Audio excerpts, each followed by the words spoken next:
India से होगा, कभी कोई जर्मनी से होगा, अभी कोई ऑस्ट्रेलिया से होगा, कोई न्यूजीलैंड से होगा, कोई अमेरिका से होगा। ये हर सनातनी, हर भारतीय कह रहा बिल्कुल करो, आतंकवाद का खुला संरक्षण हो रहा, नंगा नाच हो रहा है। कब तक चलेगा ये? कब तक भारत बर्दाश्त करेगा इसको? नहीं चलेगा ये चलने वाला नहीं है। मोदी जी बर्दाश्त नहीं करने वाले, मैं आपको बता दूं। मोदी जी बात करने वाले नहीं है। ये देखिए हर जगह से आ रहा है, मेरे हाथ यहाँ है, मैं कुछ नहीं कर रहा, हर जगह से नाम देखिए, कोई राव है, कोई आंध्रा से, कोई तमिलनाडु से, कोई केरला से, कोई ये बंगाल से है, कोई कहीं से, देश विदेश से लोग आ रहे हैं। अभी सब बोल रहे हाँ करो। ये भारत की आवाज है, ये जनता जनार्दन की आवाज है, और जनता जनार्दन की आवाज डेमोक्रेसी में सर्वप्रिय होती है। यहाँ जाति धर्म को का कोई भेद नहीं है, यहाँ कोई भावना नहीं है, बस एक राष्ट्रवाद का महाकुंभ है, महायज्ञ है, जिसमें हर कोई अपनी आहुति डाला कर रहा। हाँ साफ करो, आप सत्य कह रहे हो। ये एक आईना दिखा रहा हूं आपको, ये एक आईना दिखा रहा हूं। ये देखिए, देखिए आप, जब मनोज सिन्हा जी का शासन था तब तो ऐसे कांड नहीं हुए, तब तो ऐसे घटनाएं नहीं हुई।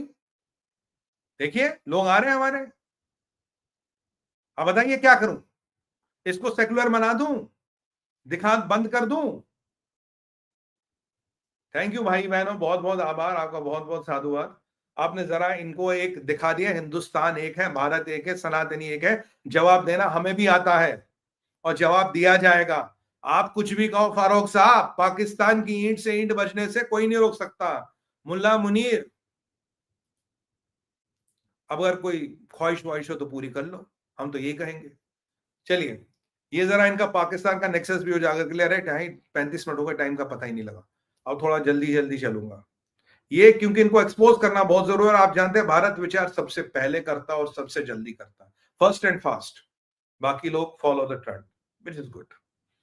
यार आप जानते हो हम रिकॉर्डेड वीडियो नहीं बनाते। अब रिकॉर्ड करूंगा, फिर एडिटर मेरा उसमें जहाज लगाएगा, हेलीकॉप्टर लगाएगा, फिर शू शू म्यूजिक लगाएगा, फिर शॉर्ट कटेगा। नहीं, लाइव अब दिल से दिल की बात, डायरेक्ट फर्क और फटाफट। और जितना बोल लेता हूँ लाइव लेता हूँ। लो जी, ये जनता की आवाज है, ये जनता जनार्दन का आदेश है। और मैं जानता हूं कि भारत विचार को जहां देखा जाता वो बहुत इंपॉर्टेंट है, और जहां तक इसकी आवाज पहुंचनी होती पहुंच जाती है। देशों में क्या, विदेश तक भी पहुंच जाती है। और इम्पैक्ट दिखेगा आपको, इम्पैक्ट आपको दिखता रहा है, आप जानते हैं।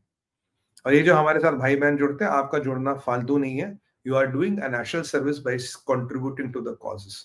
This is what you can do and this is what you should do. चलिए आगे चलते हैं।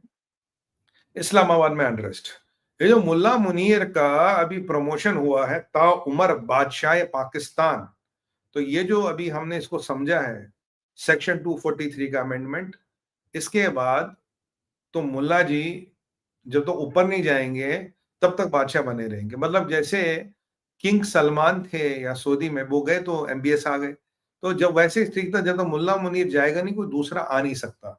तो इसका मतलब बड़ी अच्छी बात है, कोई बुरी बात नहीं है। पाकिस्तान में तो आप जानते हो जो चीजें स्थिर हो जाती है तो उनको तोड़ने की व्यवस्था की जाती है, उनको ध्वस्त करने की व्यवस्था की जाती है। कोई पाकिस्तान में सेफ थोड़ी ना है।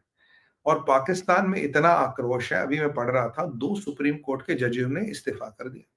कह रहे भाई साहब, आग लगे तुम्हारे सुप्रीम कोर्ट को, आग लगे तुम्हारे संविधान को, आग लगे तुम्हारे पाकिस्तान को, they have resigned in protest, जबकि उनकी जान को खतरा है। They know they are taking the most powerful man of Pakistan. हमारे लिए तो चींटी है, खैर उनके लिए होगा कि भाई दे हैव रिजाइंड। कह रहा कि इसके आगे तो संविधान में आग लगा दो, संविधान को जला डालो। पाकिस्तान में अब ये तो मतलब हीरा मंडी से भी आगे निकल गया। हीरा मंडी के भी असूल होते हैं, ये तो बस उससे भी कुछ आगे निकल गया भैया पाकिस्तान। और बेशरम जरदारी ने, जिसकी वाट मुनीर ने लगाई है, उसने उनका इस्तीफा टेक भी लिया और ये भी बोल दिया। कहता है ये जो कह रहे हैं इसमें कोई दम नहीं है, पॉलिटिकल स्पीच है, पॉलिटिकल सियासत है। तो भैया जब पाकिस्तान में ऐसी परिस्थितियां होती, मेरा प्रेडिक्शन एक है कि पाकिस्तान में पॉलिटिकल मर्डर का सीजन शुरू हो गया। अब कौन किसको कहां ठोक दे वो तो वक्त की बात है, पर कोई ना कोई जाएगा जरूर। तो ये पाकिस्तान में एक एक जुडिशियल अनरेस्ट हमें देखने को मिल रहा है। और सुनने में आ रहा है कि बाकी जो जुडिशरी के जज हैं वो भी परेशान है। कह रहे हैं तो कल 7 आदमियों को लाइन लगा के गोली मार दे, हम इसका कुछ कर ही नहीं सकते। बोला ये तो ऊपर खुदा और नीचे मुनीर। मतलब भाई ये सिंपल है, मतलब पाकिस्तान का खुदा कौन? मुनीर। खुदा से बड़ा कौन? मुनीर। मैं तो कह रहा हूँ भाई नमाज भी थोड़ी अमेंड कर लो, मुनीर साहब का नाम डाल दो कहीं भाई, क्योंकि अब तो ऊपर खुदा है नीचे ये है, मतलब ये तो चलते फिरते खुदा हो गए। मतलब इसके खिलाफ कुछ नहीं हो सकता जब तक ये जिंदा है। ये all kinds and type of immunity. ये शहबाज की नहीं है, जरदारी की नहीं, किसी की नहीं है। पर एक बार हमें ऐसा ही लगता था अयूब खान के पास भी ऐसी ताकत है, भुट्टो के पास भी ऐसी ताकत है, बेनज़ीर के पास भी ऐसी ताकत थी, मुशर्रफ के पास इससे ज़्यादा ताकत थी। फिर किनका कैसा हश्र होता आप जानते ही हैं। तो मेरा ये आकलन है भाइयों, the game in Pakistan has begun. कहानी पाकिस्तान की तेज़ होगी और बहुत जल्दी ये अपने अंजाम पे पहुँचेगी। और फिर हमें रात को आना पड़ेगा, फिर लाइव करना पड़ेगा, फिर आपको जगाना पड़ेगा और फिर आप मज़े से जागोगे भी उस दिन। तो ज़्यादा दूर नहीं है, ज़्यादा दूर नहीं है। यानी कि भारत के सिंदूर 2.0 का प्रेशर दिख रहा है, क्योंकि पाकिस्तान का अगर जैसे कहते हैं ना टायर का पंचर, वो प्रेशर देखना तो वो पंचर वाला जुबैर वो लगा देता, वो क्या कहते हैं उसे, वो एक पाइप से उसके आगे होता है घड़ी सी, तो वो मीटर बताता पंचर कितना है। वैसे जो पाकिस्तान के बैरोमीटर है ना, जिनके बारे में बात कर रहे थे, अगर उनके दिल में खौफ है, दहशत है, तो सोचिए उनके आका जो पाकिस्तान में बैठे, कितनी ज्यादा खौफ व दहशत होगी, कितनी ज्यादा हालत खराब होगी। तो ये ऐसे कुछ तत्व हैं यहाँ पे, कुछ कई सारे तत्व हैं यहाँ पे जिनको ज़रा थोड़ा मॉनिटर कीजिएगा। पाकिस्तान की दहशत की हसरत आपको उनमें दिखाई देगी। बड़ा अच्छा है।